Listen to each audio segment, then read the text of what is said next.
Warning. Listening to this show may result in increased levels of inspiration, motivation, and innovation. Side effects can include the immediate urge to take massive action to build a better business and life for yourself and others. You've been warned. Welcome to Influencers Radio with your host, Jack Mize. And welcome back to another episode of Influencers Radio. Today, my guest is Ian Manheimer. He is the owner of Bounce in Battle.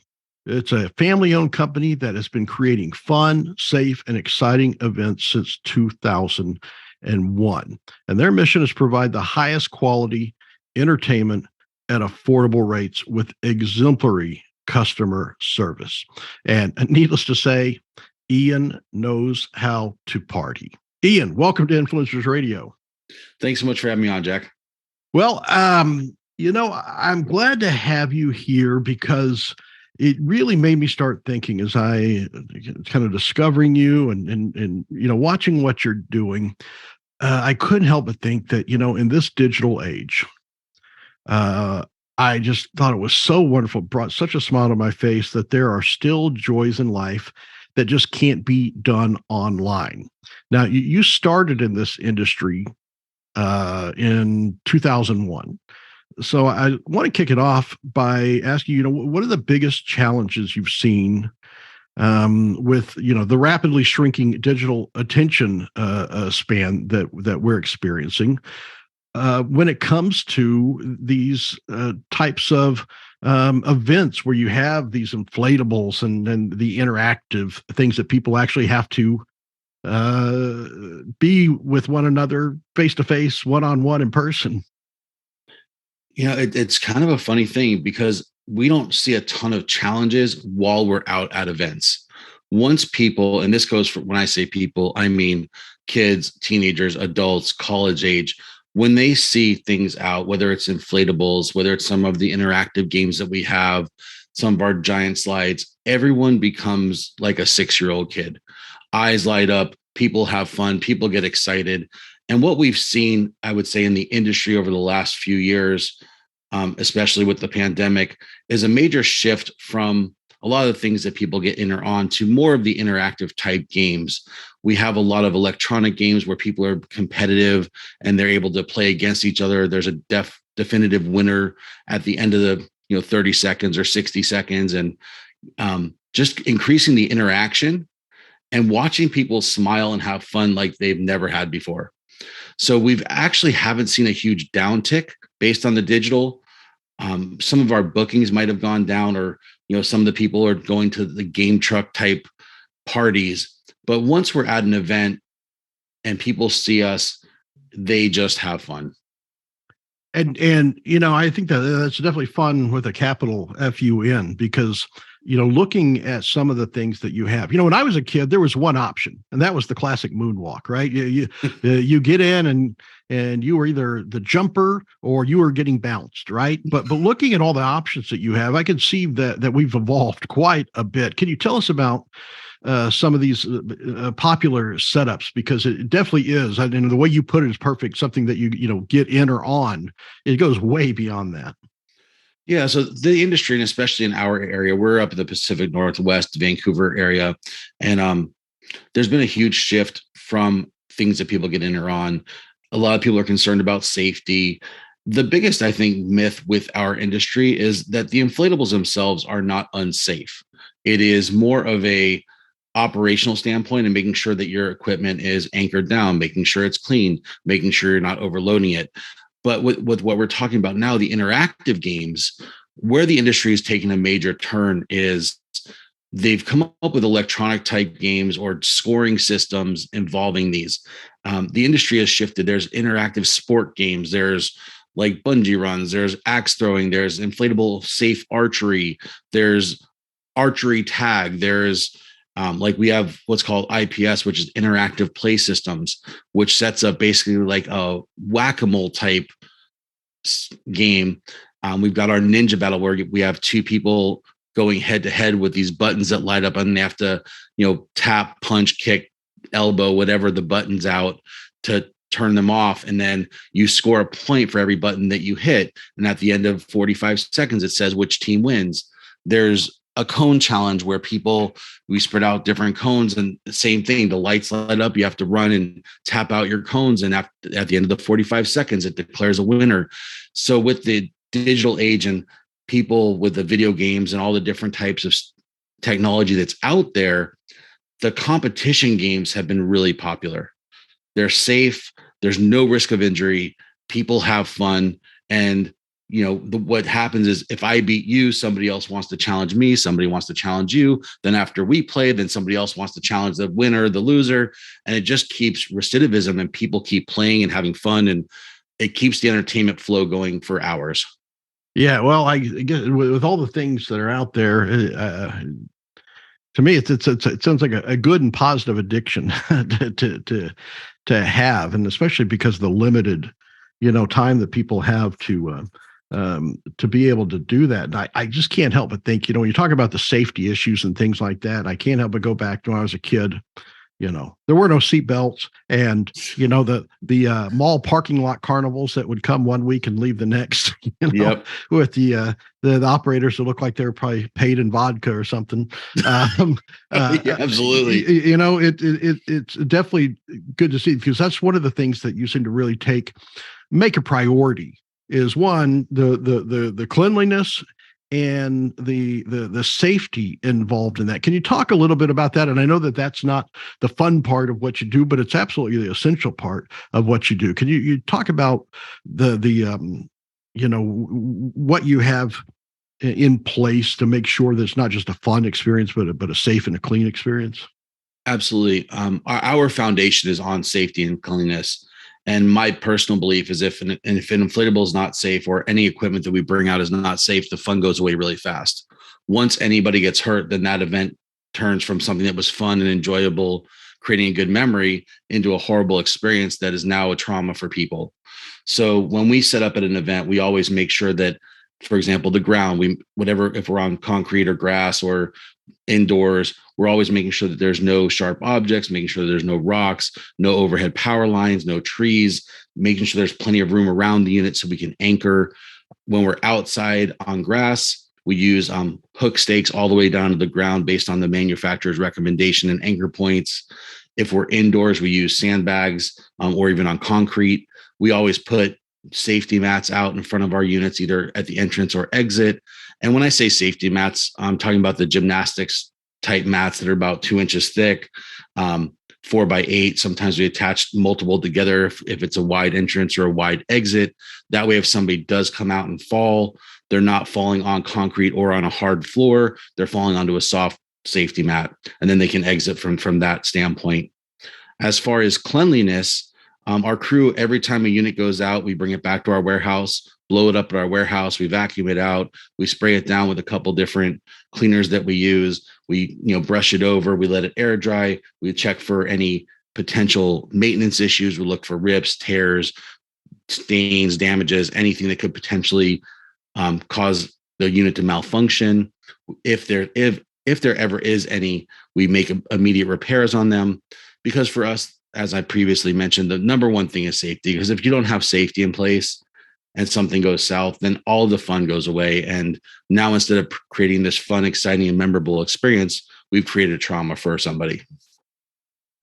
Well, I think you mentioned something earlier that I want to go back to, because you talked about kids, teenagers, adults. A lot of times people think, when they're thinking about the moonwalk, or I guess the bouncy castle, maybe a common term for that they think, but you certainly, like we talked about, go well beyond that.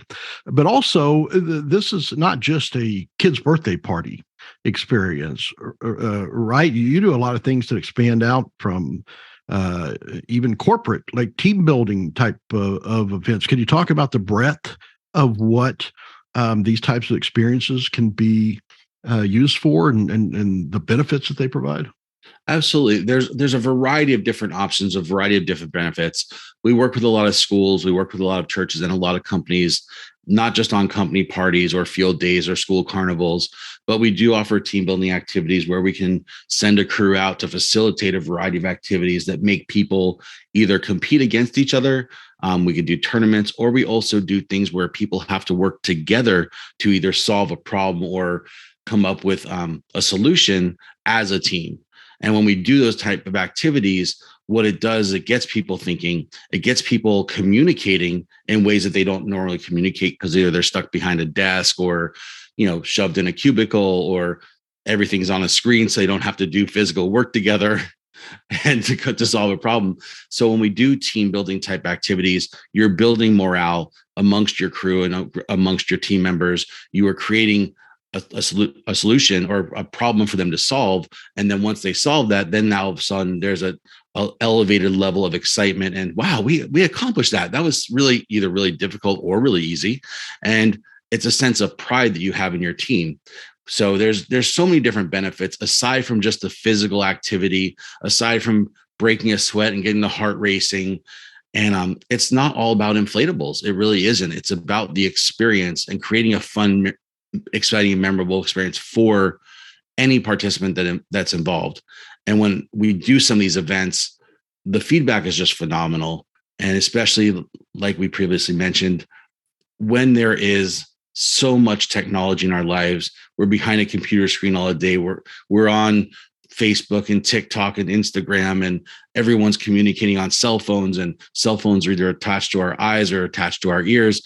The break in that of doing something physical, and as most of us know, physical activity does boost our self-esteem. It does boost our mood. It makes us happier, and it makes us more physically in shape. So it's just there's so many different benefits. We could talk for days about benefits. Yeah, well, it seems to me, when you talk about like the team building and the company, I remember the days where, you had to pack up the office and take them out to, this acre of land that had all this stuff set up, but you bring it to people, right? That's one of the big options, and a lot of people think, gosh, well, what does it take to put that together? So what kind of facilities, if you're bringing it to someone, what are generally the size or the types of facilities that you need access to be able to put these events together? That really varies on the type of event. So, for example, if we're doing something where we're having a lot of inflatables, you want to have a decent sized space, a school gym, a large yard, that type of environment.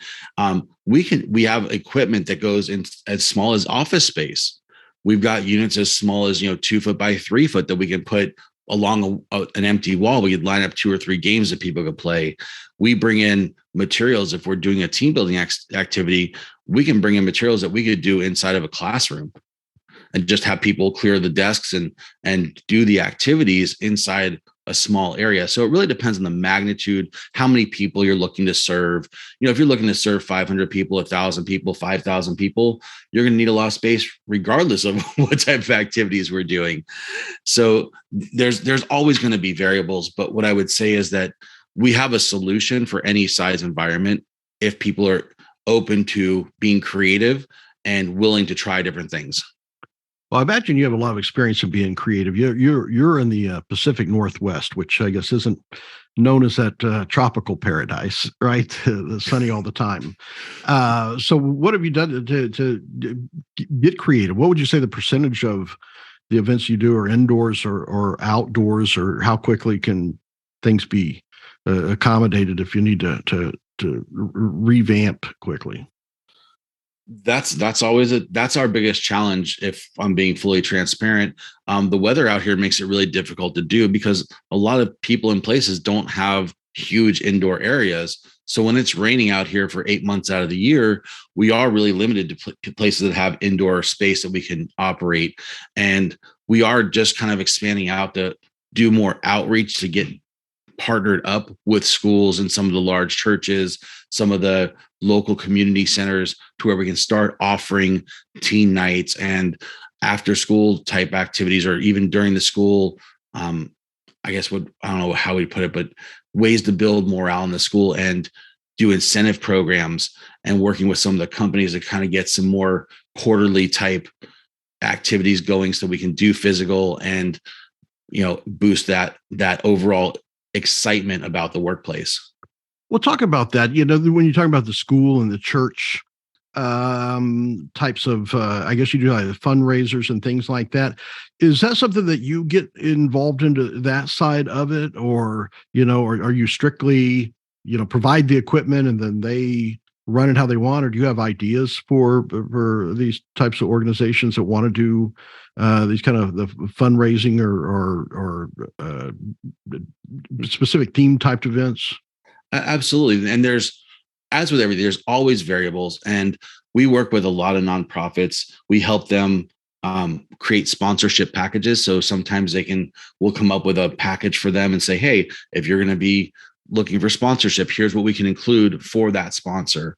Or a lot of times what we'll do is we have a percentage back program where if people book from us, we give a percentage back to the school or organization or the nonprofit. With our new venture, we're going to be opening up a Wetzel's Pretzels food truck. And when we go to events for these schools and churches, we're going to be giving a percentage of the sales back to them. We also have referral programs. If for example, if we're seen at a specific school and someone says that they found us at the school or heard of us at the school, we give a percentage back to the PTO or the PTA or the ASB program that booked us. So there's a lot of ways that we help with fundraising. We also help create the sponsorship packages so that the sponsors get some sort of recognition and benefit for helping fund the activities. We also contribute to some of the local auctions. There's a ton of stuff we do to give back to the community. And that's actually a huge part of our mission with our company, is to be able to impact more lives. I serve on the board for an organization called Rock Solid Teen Center, which is a local community teen center that serves youth grades 5 through 12. They do after school programs. They do mentoring. They do community service. They do food. They do snacks. They do help with homework. It's an absolutely phenomenal program. And we partner with them as one of our give backs. But that's one of our huge passions, is helping people, make it where they're either not spending money or making money off of us being there. Well, yeah. And I think that's really where probably you go above and beyond a lot of these types of entertainment and event equipment providers, because one, the options you have, I can imagine, are just a magnet for those types of programs, especially when you're dealing with those teen programs and kids and for the benefit of that. And it made me think about when we talked about that misperception that a lot of this stuff is just for kids. I'm sure when kids get to these events, your different systems here they're like bees to pollen. They head right to them. Now, do you find that, or is there any trepidation when you do an adult event of who's going to be the first to jump in? Sometimes there's a little hesitation.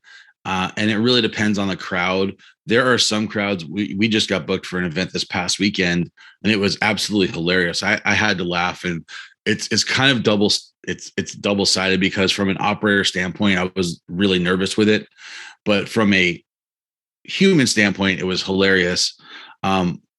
This guy's wife threw his 40th birthday party, and his big dream as a kid was to have a WWE wrestling party.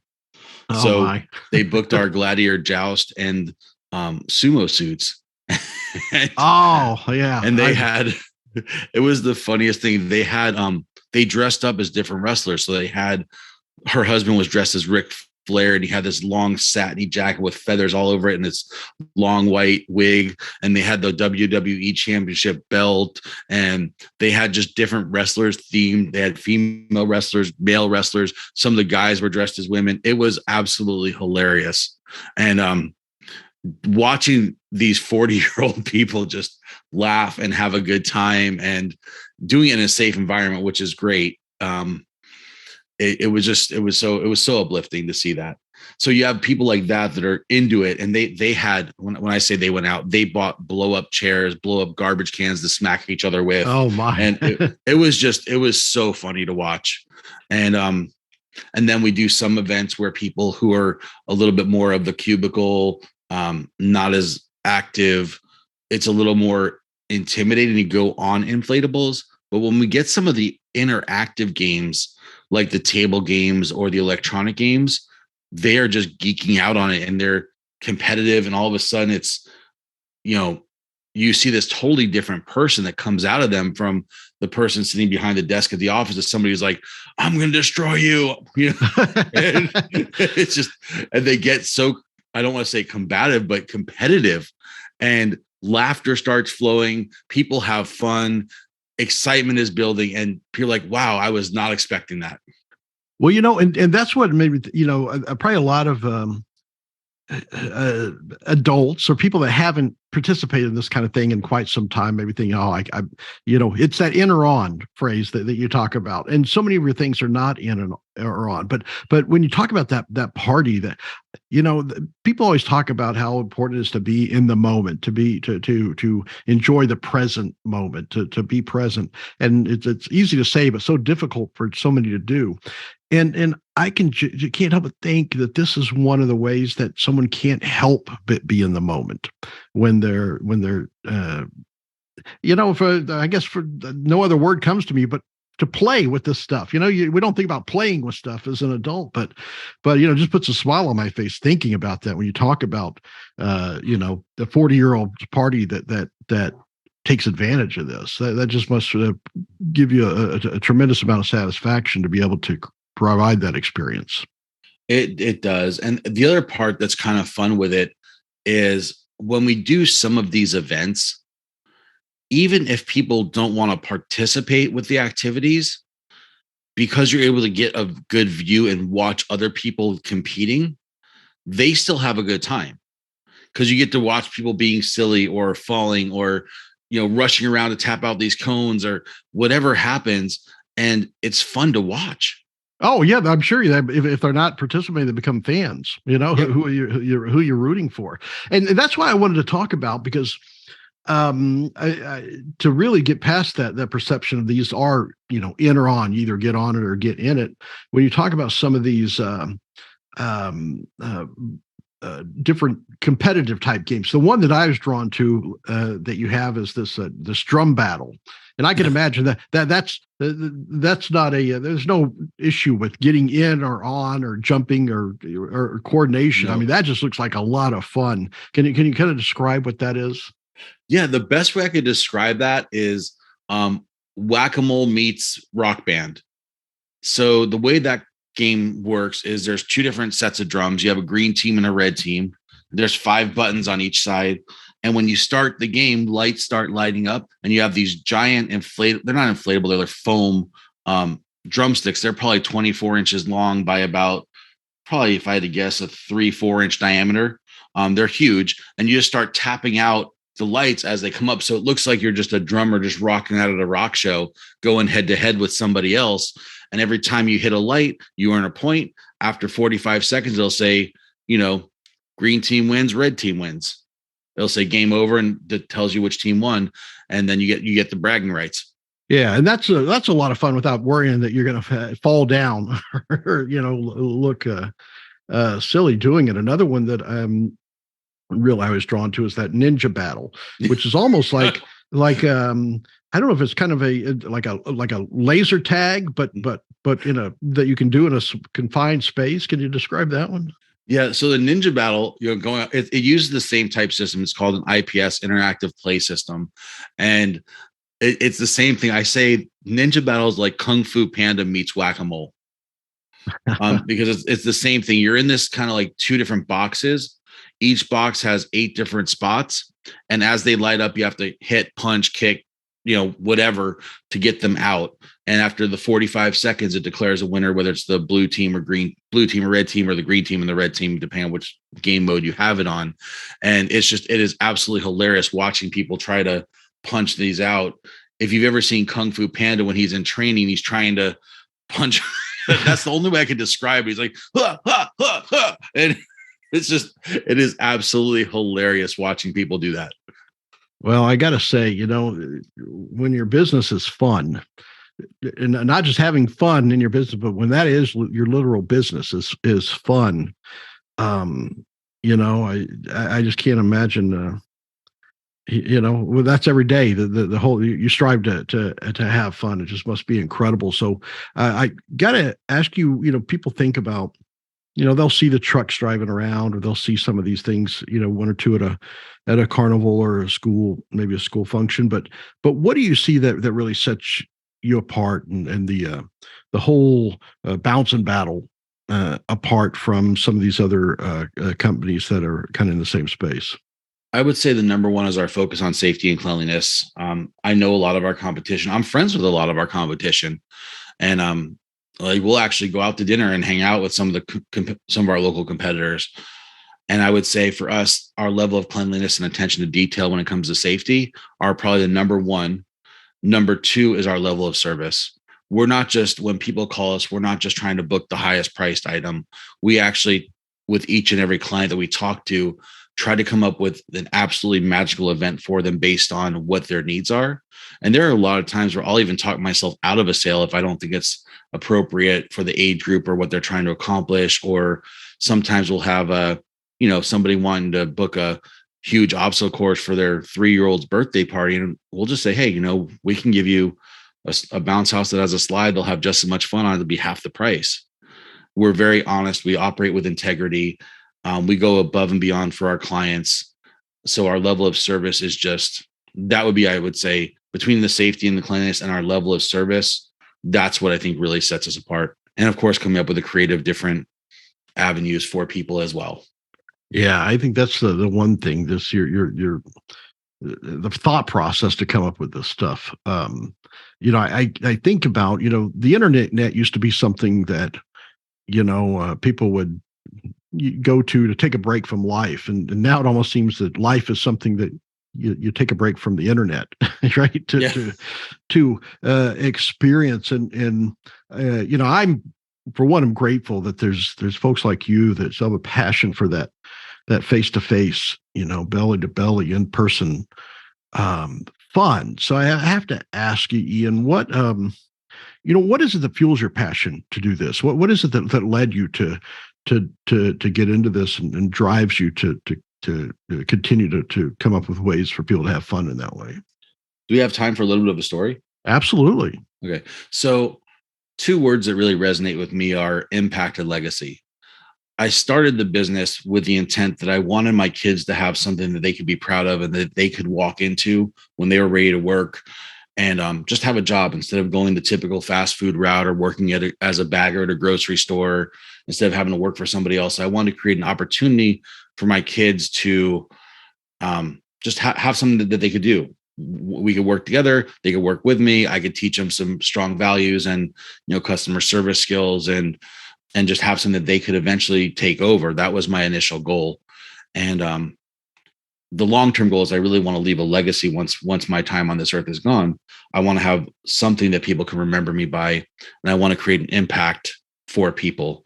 And I stumbled across the business. It was an accident. I was out in Washington on vacation visiting my cousins, and we went up to Ocean Shores, and we went to a little family entertainment center that had like go-karts and mini golf and video games. And I saw this giant inflatable laser tag. And I overheard the lady saying she was thinking about selling the laser tag at the end of the season. So I was living in Florida at the time. I negotiated a deal with her and purchased the laser tag that year. That was 2001. Moved up to Washington in 2002. Started with the laser tag. I was teaching full time. That was my income. That was how I was supporting my family as I was building up the business.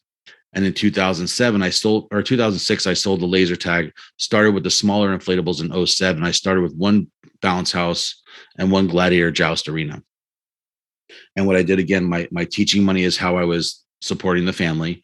And every time I would do events, I would just sock it away. And when I got enough money, I would buy another unit. I'd sock it away, buy another unit, started building relationships. We started, partnering with a lot of local schools. We did free events to get our name out there. We partnered with churches. And when I was teaching, I was working with students with severe emotional behavior disorders, because I was one of those kids. I had a lot of problems growing up, and you name it. I mean, I can go on for days about a lot of the trials and tribulations, but I wanted to give back. And there's a reason I'm telling the story. It may seem long-winded, but there's a reason why. When I was leaving teaching, a lot of my teaching, partners were like, "Why are you leaving? You make such a difference in the lives of people." And when I left, I really questioned, what am I going to do? How am I going to continue to make an impact? And I was at this networking event one day, and this kid came up to me. He was probably 25. And he goes, "Are you the Bounce and Battle guy?" And I was like, "Yeah." He goes, "I used to go to City Harvest Church. And I knew whenever I saw that Bounce and Battle truck come in, I knew it was going to be a good day. You created some of the best memories in my life." Oh, wow. And it like hit me like a ton of bricks. I was like, I'm still making a difference. I'm still making an impact. It's just in a different way.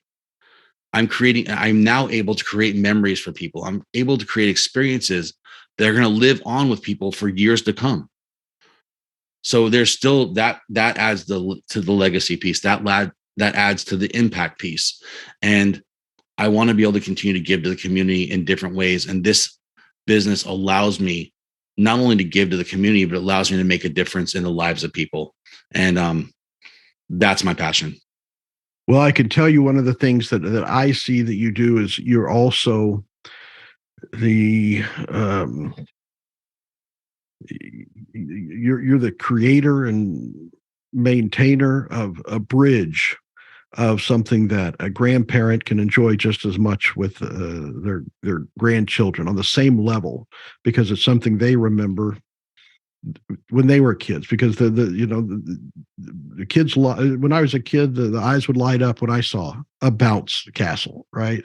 And maybe the technology's changed, maybe there's a little bit more advancement, but it's still that same in person, so for you to carry that on, I think is something that I definitely can consider you an influencer, being able to maintain and keep that bridge well maintained and well oiled up, because it's something that there's very few things that create that link today, and what you're doing is one of the few, and I can see how that is something that can continue on for generations. So it's funny you brought that up. A few years ago, we partnered with the Fort Vancouver Library Association, and they were doing an event, and we had our Strike-A-Lite out there, which is another electronic competitive game. And we had an 80-year-old couple playing that game. And it was great to watch because they were in their 80s playing this electronic game like they were 5 years old. But the best part about it was the husband won the first round, and then the wife won the second round. And then I said, "Do you guys want to go best of 3?" And the husband looked at me, says, "You know what? We're even. I think we'll end it there."